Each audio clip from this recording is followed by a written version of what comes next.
So what about the papers, the tabloids, the people? I can only say that, for instance, in the Brisbane papers today, you know, they're running an online poll and 91% of people say they'll never buy the book. They would like to ignore the whole thing, which has kind of been my approach too.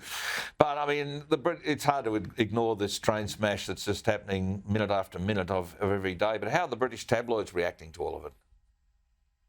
Well, I think what's quite interesting, a lot of the papers talking about the fact that he blames the royal family for casting Meghan aside and for them leaving. I think that's something that he's troped out before. But I thought what most interestingly, which we've covered on the front page in today's newspaper, is this issue that he rails back hugely on the fact that he and Meghan had called the royal family racist. I mean, even if he accepts that it is the case that he didn't mean that they were racist, he could have stepped in at any time within the last 2 years after the royal family had been absolutely trashed and taken through to the cleaners by an awful lot of people accusing them of racism. And again, he talks about accountability, but he wasn't willing to correct the narrative. And I think when you look at it, and if that is one of the main issues here, then he really does have a case to answer. But as I've said, lack of accountability is all there to see, and there's very, very little introspection in all these interviews from Harry.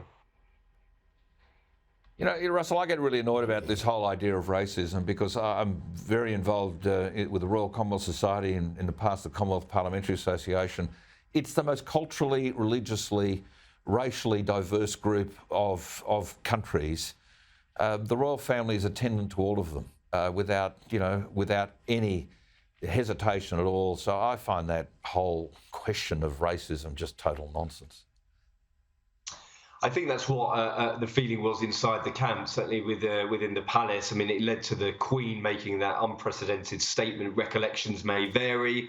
And, you know, they've really had to fight it because Prince William was asked by reporters, is your family a racist family? Retorting, we're very much not a racist family.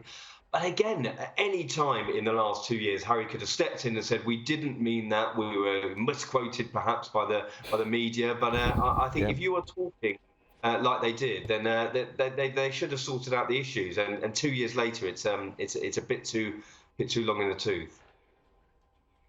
So it's all to sell a book. How's it going to impact on the sales of Spare? Well, it's already reached the Amazon bestseller list. I mean, I picked it up for half price, so I don't know what that does, how that bodes well for the publishers. But Harry's been paid an awful lot of money, so they'll want to make it back somehow. I mean, we're talking about a 3-book deal, anywhere between $36 million. Awful lot of money, so it's any wonder that he didn't hold back, and that's one thing that's for certain in this, because absolutely no one is spared. Russell Myers, thanks for your time. I hear that there's a chance that Meghan is going to audition for a biopic on her and Harry's life, but that could be just Hollywood gossip. Nevertheless, thanks so much for your update from the UK this evening, Russell Myers in London.